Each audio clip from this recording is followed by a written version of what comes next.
and welcome to another podcast. Now, in this podcast, I'm going to take you through very briefly the three types of buying signals that you're likely to come across. And the truth is that many salespeople don't know what they're looking for, and they will go right past really strong buying signs and get to the point where they'll actually turn the customer back off again and blow the sale. So before we get into that, I just want to ask you to like and subscribe. It just helps me to get the channel going wider, and I do appreciate that. It doesn't cost you anything.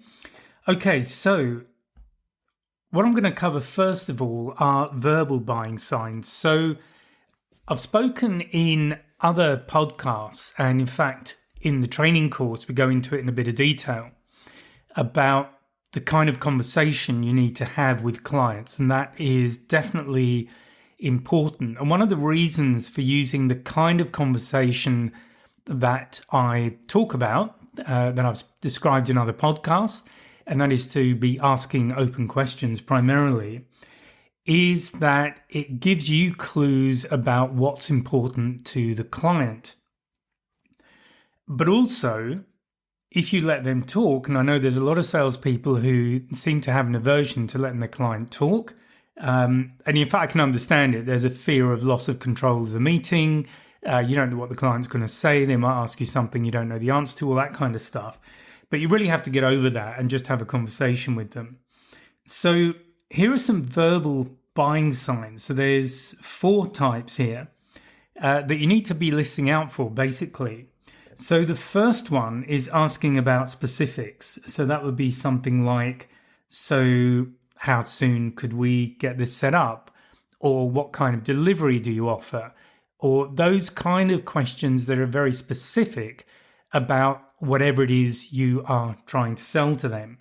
So once they start asking specific questions, you need to start diving into that and start guiding them towards a close. So the important thing about this is once you get any of these buying signs, it's to stop selling and start closing the deal. So that's the first one of the verbal buying signals. That's asking about specifics. Secondly, they'll ask about pricing or financing questions. So they might be asking if there's a discount for cash or a single payment. Is there a payment plan option? Can they pay monthly? Can they pay yearly? Whatever it might be. But if they start asking you about pricing or anything to do with the finance, in their head, they're trying to work out how they can pay for what it is you're offering. And obviously that's what you want, because once they go to that stage, emotionally, they're kind of there. You've already sold them. It's now a case of just closing them down. The third verbal buying sign is asking about the next steps. So it may be that you've got an evaluation, or you've just completed an evaluation, and they ask what happens next, or what happens when they sign up, that kind of thing. But they're inquiring about what happens next, and clearly that's moving on to the next stage of the process, whatever that might be. And then the final one, and honestly, if you're missing this one, you really need to do my course. That's basically ownership language. It's where they start making comments about they could see themselves using that every day, or anything where they basically put themselves in the picture with what you're selling, or I can see how that would benefit me, or anything like that. When they start talking about themselves in combination with whatever it is you're offering, that's a really strong buying sign. So any of those verbal signals, any of those verbal signs, you really need to, at that point, stop making the sale. You've made it, and now you start going into the close. The second group of buying signs are the non-verbals. So this is where you just need to be aware of body language. And this isn't a major thing about body language. It's really simple stuff. So the first thing, if they nod and if they're leaning in, so if they're nodding repeatedly and leaning in towards you, that means that they're engaged with you. They're very connected with you. They're in agreement with you. And that is a very good sign, obviously, that you're both on the same page and they are pretty much sold on whatever it is you're offering. Another giveaway is if they start holding the product. So I'm assuming these are all person-to-person meetings. Obviously, some of them, the verbal ones, would also apply to telephone call, something like that.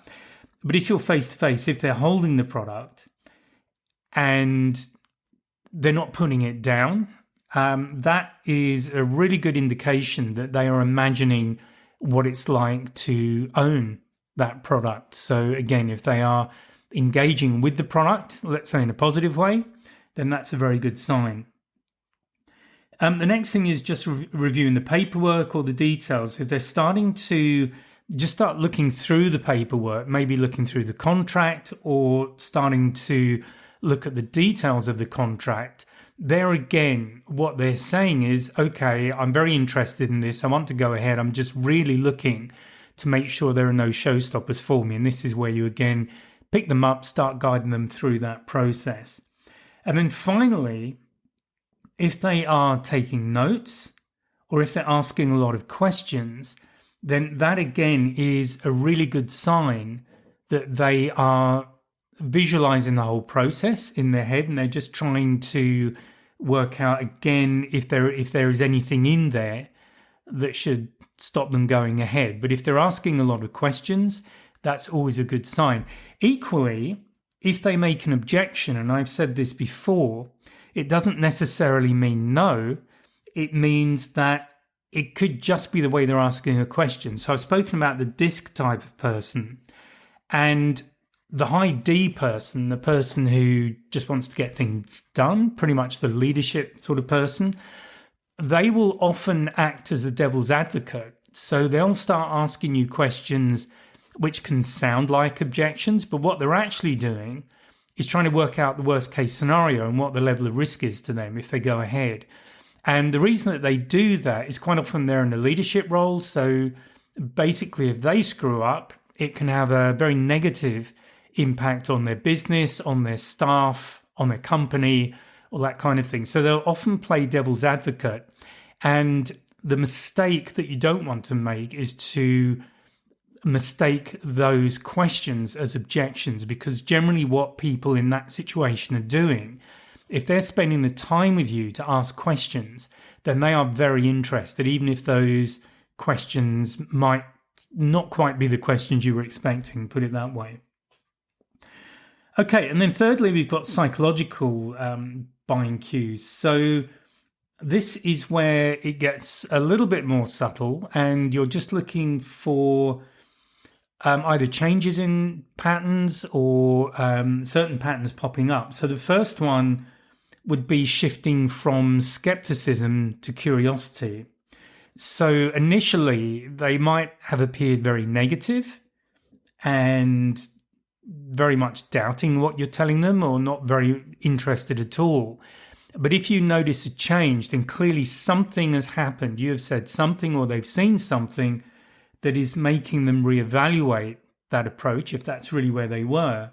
And they have now changed and they're now exploring how your offer can be of benefit to them. So they're starting to dive into this offer in a lot more detail. And if they're curious about it, then that will tend to be a genuine curiosity. And they're curious because they want to see how it can genuinely benefit them. And that's obviously why we're there.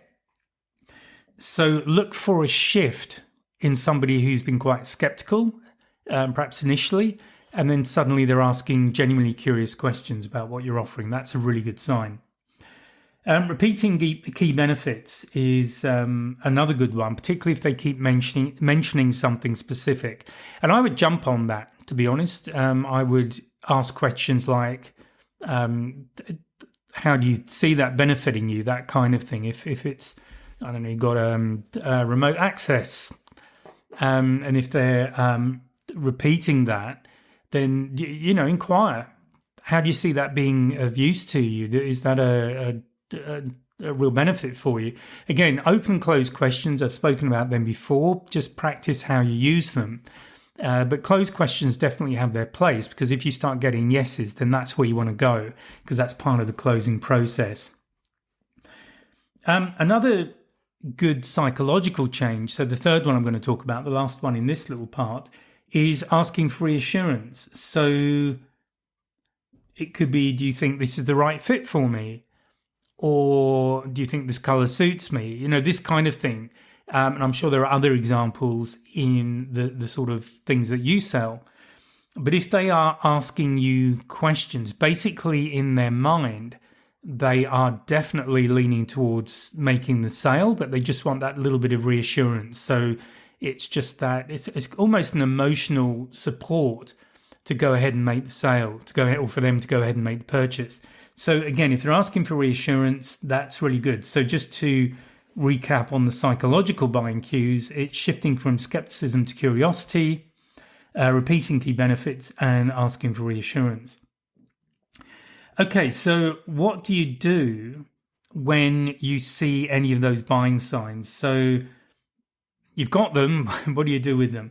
So the first thing, as I've already said, is to just stop selling. Okay, you've made the sale. So at this point, once you've made the sale, the only place to go is to lose it again, and then you don't want to do that. So just start closing the sale. And again, I've spoken about closing in the course. I talk about different closing techniques you can use that are very easy. And again, a lot of salespeople are really concerned about closing.